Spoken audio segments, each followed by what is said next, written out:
Visualizing the nation.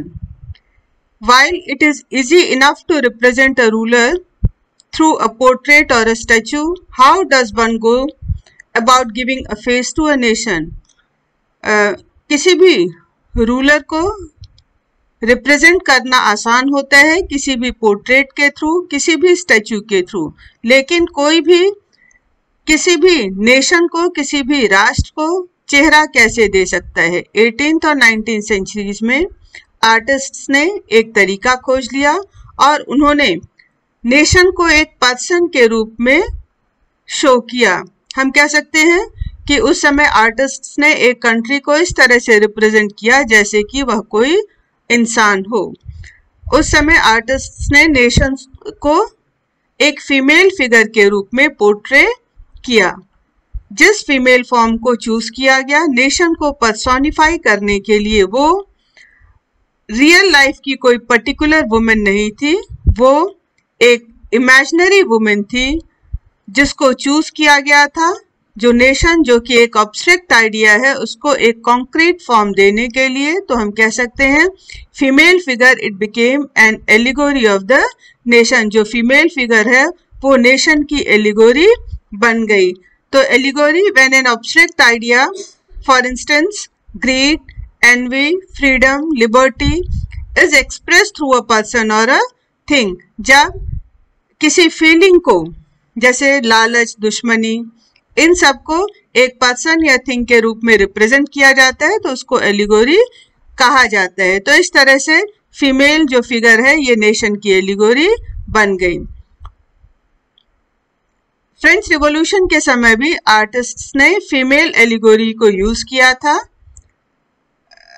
Liberty, justice, Republic, in ideas को portray करने के लिए। ये जो आइडियल्स हैं, ये जो आदर्श हैं, जैसे लिबर्टी, जस्टिस, रिपब्लिक, इनको स्पेसिफिक ऑब्जेक्ट और सिंबल के रूप में रिप्रेजेंट किया था आर्टिस्ट्स ने।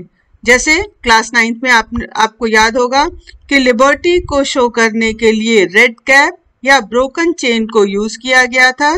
उसी तरह से जस्टिस, इसको शो करने के लिए blind folded women carrying a pair of weighing scale, आंख पे पट्टी बंधी हुई औरत जिसके हाथ में तराजू है, उसका इस्तेमाल जस्टिस को शो करने के लिए किया गया था। 19th सेंचुरी में ऐसी ही फीमेल एलिगोरीज को आर्टिस्ट्स ने इन्वेंट किया ताकि नेशंस को रिप्रेजेंट किया जा सके। फ्रांस में जिस फीमेल फिगर को यूज किया गया वो फीमेल फिगर क्रिश्चियन मैरियाने थी, जो कि क्रिश्चियन, आपका मैरियाना ये एक पॉपुलर क्रिश्चियन नेम है जिसको यूज किया गया फ्रांस को रिप्रेजेंट करने के लिए। और इनके जो कैरेक्टरिस्टिक्स हैं वो भी लिबर्टी और रिपब्लिक यहाँ से लिए गए, जैसे रेड कैप, ट्राई कलर, कोकेट, इन सारी चीजों को यूज किया गया क्रिश्चियन मैरियाना के कैरेक्टरिस्टिक्स को शो करने के लिए। मैरियाना के जो स्टैचूज थे, इनकी जो मूर्तियां थी, चौराहों पे लगाई गई ताकि लोगों के अंदर नेशनल यूनिटी की फीलिंग को क्रिएट किया जा सके। इसके अलावा जो मैरियाना के इमेजेस थे वो कॉइन्स में, स्टैम्प्स में मार्क किए गए ताकि लोग उनको बार बार देखें और उनके अंदर नेशनलिस्टिक फीलिंग डेवलप हो। इसी तरह से जर्मन नेशन को रिप्रेजेंट करने के लिए जर्मेनिया फीमेल एलिगोरी को यूज किया गया।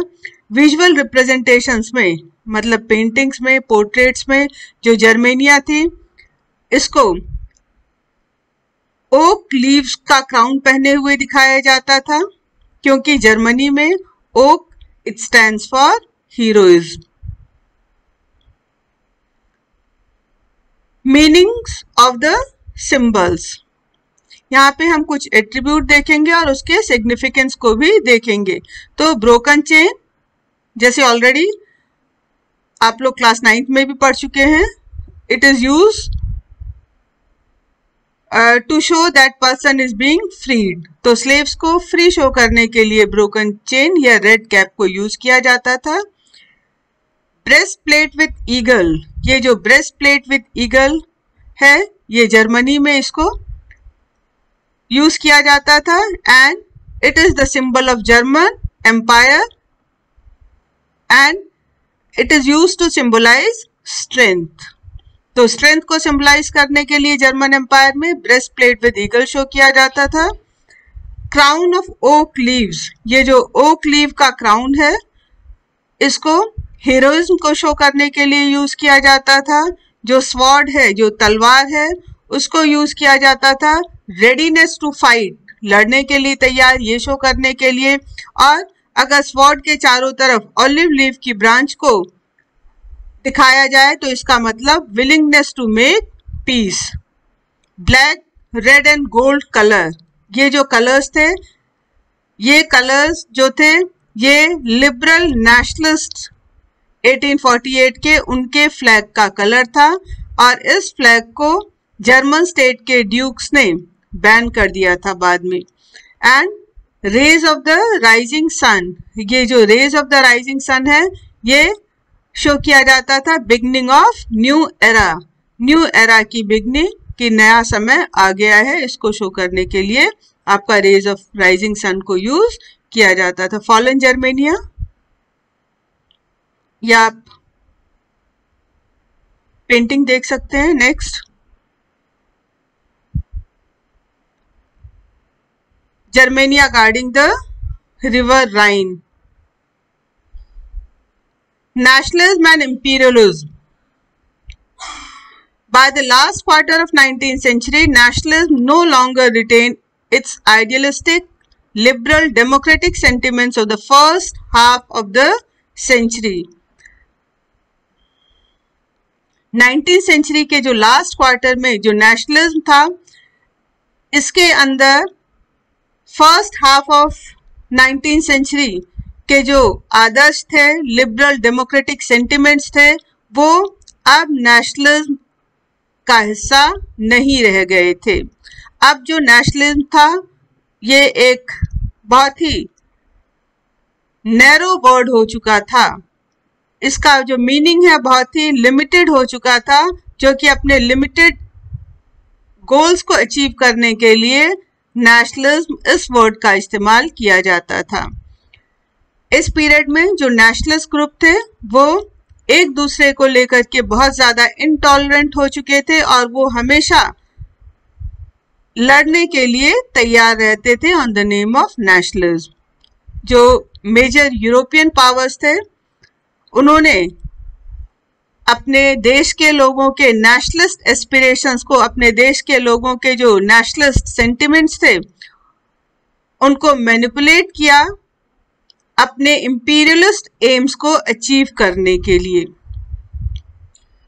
यूरोप में सबसे सीरियस जो सोर्स था नेशनलिस्ट टेंशन का, ये 1871 के बाद जो बाल्कन एरिया है यहाँ पर क्रिएट हुआ।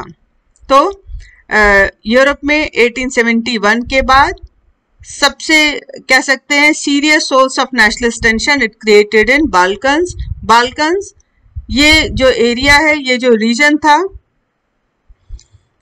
जहाँ पर जोग्राफिकल एंड एथनिक वेरिएशंस बहुत पाए जाते थे, मतलब जोग्राफिकल डाइवर्सिटीज भी थी और डिफरेंट एथनिक ग्रुप के लोग भी बाल्कन रीजन में रहते थे। ये जो बाल्कन स्टेट्स थे, उस समय का जो बाल्कन स्टेट था, it was comprised of the modern day Romania, Bulgaria, Albania, Greece, Macedonia, Croatia, Bosnia Herzegovina, Slovenia, Serbia, Montenegro.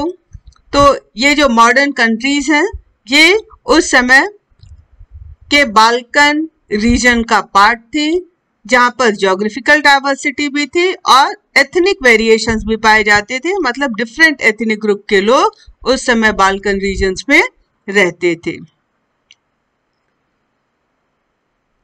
तो बाल्कन रीजन्स के जो इनहैबिटेंट्स थे, यहाँ के निवासियों को ब्रॉडली स्लैव्स बोला जाता था। बाल्कन रीजन का एक बड़ा पार्ट जो था वो ऑटोमन एम्पायर के कंट्रोल में था। जब बाल्कन रीजन में रोमांटिक नेशनलिज्म के आइडिया स्प्रेड हुए तो उसके बाद ऑटोमन एम्पायर का डिसइंटीग्रेशन शुरू हो गया और जो रोमांटिक नेशनलिज्म के स्प्रेड के बाद बाल्कन या कह सकते हैं हम ऑटोमन एम्पायर का जो डिसइंटीग्रेशन था वो बहुत ही इस एरिया में एक्सप्लोजिव हो गया और इसके डिसइंटीग्रेशन मतलब इसके बिखराव को रोकना काफी मुश्किल हो गया। बेशक 19वीं सेंचुरी में ऑटोमन एम्पायर ने अपने आप को ताकतवर बनाने के लिए काफी कोशिश की, अपने आप को मॉडर्नाइज किया। ऑटोमन एम्पायर ने कई सारे इंटरनल रिफॉर्म्स भी इंट्रोड्यूस किए, अपने अंदर बहुत सारे जो आंतरिक सुधार थे वो भी शुरू किए, लेकिन उन्हें बहुत कम सफलता मिली। मतलब ऑटोमन एम्पायर के डिसइंटीग्रेशन को, इसके डिवीजन को रोकना बहुत ही मुश्किल हो गया और एक एक करके इसके जो यूरोपियन सब्जेक्ट नेशनलिस्ट थे वो ऑटोमन एम्पायर से अलग होते चले गए और अपने आप को इंडिपेंडेंट डिक्लेयर करते चले गए। जो बाल्कन एरिया के लोग थे वो अपने इंडिपेंडेंस को, अपनी आज़ादी को इस आधार पे क्लेम करते थे कि पास्ट में भी वो एक इंडिपेंडेंट कंट्री थे, वो एक इंडिपेंडेंट नेशन थे और बाद में उन पर फॉरेन पावर्स ने कब्जा कर लिया था, बाद में उन पर विदेशियों ने कब्जा कर लिया था। तो अपने हिस्ट्री को वो यूज करते थे अपने पॉलिटिकल राइट्स को क्लेम करने के लिए कि पास्ट में वो आज़ाद देश थे, उन पर विदेशियों ने कब्जा कर लिया, इसलिए उनके पास पूरा अधिकार है ऑटोमन एम्पायर से इंडिपेंडेंट होने का। और जो बाल्कन रीजन के रिबेलियस नेशनलिस्ट थे उन्होंने अपने स्ट्रगल को जस्टिफाई करने की कोशिश की। रिबेलियस जो नेशनलिस्ट थे उन्होंने संघर्ष किया ताकि वो लॉन्ग लॉस्ट इंडिपेंडेंस को क्लेम कर सके, अपनी लंबे समय से खोई हुई आज़ादी को वापस कर सके। जब डिफरेंट जो स्लेविक नेशनैलिटीज थी उन्होंने अपनी आइडेंटिटी के लिए, अपने इंडिपेंडेंस के लिए स्ट्रगल करना शुरू किया, as different Slavic nationalities struggled to define their identity and independence, the Balkan area became an area of intense conflict. जब different जो Slavic nations थे आपस में स्ट्रगल करने लगे, आपस में लड़ने लगे अपनी आइडेंटिटी को डिफाइन करने के लिए, अपने इंडिपेंडेंस को डिफाइन करने के लिए, तो जो बाल्कन एरिया था ये इंटेंस कॉन्फ्लिक्ट का एरिया बन गया, क्योंकि बाल्कन स्टेट्स आपस में एक दूसरे को लेकर के बहुत ज़्यादा जेलस थे, एक दूसरे से बहुत ज़्यादा जलते थे और वो अपने लिए ज़्यादा से ज़्यादा टेरिटरी गेन करना चाहते थे at the expense of others, दूसरे नेशनैलिटीज़ के कॉस्ट पे। मैटर्स और ज़्यादा कॉम्प्लिकेटेड हो गई, जबकि जो बाल्कन रीजन था ये जो बिग पावर्स की राइवलरी का सीन बन गया। ये वो पीरियड था जबकि यूरोपियन पावर्स के बीच में बहुत ज़्यादा दुश्मनी चल रही थी, ट्रेड को लेकर के, कॉलोनीज को लेकर के, नेवल एंड मिलिट्री स्ट्रेंथ को लेकर के। तो ये जो दुश्मनी बिग यूरोपियन कंट्रीज के बीच में चल रही थी ये इस तरह से डेवलप हुई जो कि बाल्कन प्रॉब्लम्स में मिक्स हो गई। हर यूरोपियन पावर जैसे Russia, Germany, England, Austro Hungary जो था ये बाल्कन के डिफरेंट जो भी आपके एरियाज थे उन पे अपने कंट्रोल को एक्सटेंड करना चाहता था, मतलब बाल्कन के डिफरेंट नेशनैलिटीज पर डिफरेंट एरियाज पे कब्जा करना चाहता था, जिसके कारण बाल्कन एरियाज में यूरोपियन कंट्रीज में लड़ाइयाँ हुई और ये जो लड़ाइयाँ थी फाइनली वो फर्स्ट वर्ल्ड वॉर में कन्वर्ट हो गई। तो इस तरह से जब नेशनलिज्म ये इंपीरियलिज्म के साथ जुड़ा तो यूरोप में डिजास्टर शुरू हो गया। तो यूरोप में बहुत ज्यादा विनाश हुआ। क्यों विनाश हुआ, डिजास्टर क्यों हुआ? Because first world war started in Europe in 1914। But meanwhile, many countries in the world which had been colonized by the European powers in the 19th century began to oppose imperial domination. लेकिन इसी के साथ ये वो भी समय था जब बहुत सारे दुनिया के देश जो कि 19th सेंचुरी में यूरोपियन कॉलोनी बने थे, उन्होंने अब 20th सेंचुरी में यूरोपियन डोमिनेशन को अपोज करना शुरू कर दिया था। 19th सेंचुरी में ही अपोज करना शुरू कर दिया था, लेकिन 20th सेंचुरी में ये जो अपोजिशन था काफी स्ट्रॉन्ग हो चुका था। और इस तरह से जो एंटी इंपीरियल मूवमेंट कॉलोनीज में डेवलप हुए वो भी उन कॉलोनीज के नेशनलिस्ट मूवमेंट थे, जिसका रिजल्ट ये हुआ कि after colonial rule was over in the colonies, independent nation states were formed and these freedom struggle they were also inspired by a sense of collective national unity। ये जो colonies में आज़ादी की लड़ाई चली ये भी एक कलेक्टिव नेशनल यूनिटी का ही एक रूप था, जिसके कारण कॉलोनी के लोगों ने यूनाइट होकर के फॉरेन रूल को अपोज किया और फाइनली अपने इंडिपेंडेंस को अचीव किया। तो इस तरह से हमने ये देखा कि इस चैप्टर में जो यूरोपियन आइडियाज थे नेशनलिज्म के, दे वर नोवेयर रेप्लिकेटेड। तो यूरोप के जो नेशनलिज्म के आइडिया थे वो यूरोप के बाहर दूसरी जगह पे वो रिपीट नहीं हुए, उनको उसी तरह से रेप्लिकेट नहीं किया गया, उनको उसी तरह से इस्तेमाल नहीं किया गया, जबकि दुनिया के दूसरे हिस्सों के लोगों ने हर जगह ये नेशनलिस्टिक जो आइडिया थे उसको अपने एक स्पेसिफिक वे में डेवलप किया। लेकिन इसके बावजूद जो ये व्यू था कि society should be organised into nation states, it came to be accepted as natural and universal. ये जो आइडिया यूरोप में शुरू हुआ था कि जो सोसाइटीज हैं वो नेशन स्टेट्स में ऑर्गेनाइज होनी चाहिए, इसको पूरी दुनिया में एक्सेप्ट किया गया नेचुरल और यूनिवर्सल फॉर्म में, और कह सकते हैं कि दुनिया के देश जो है वो जो है आगे चल के नेशन स्टेट्स में डेवलप हुए।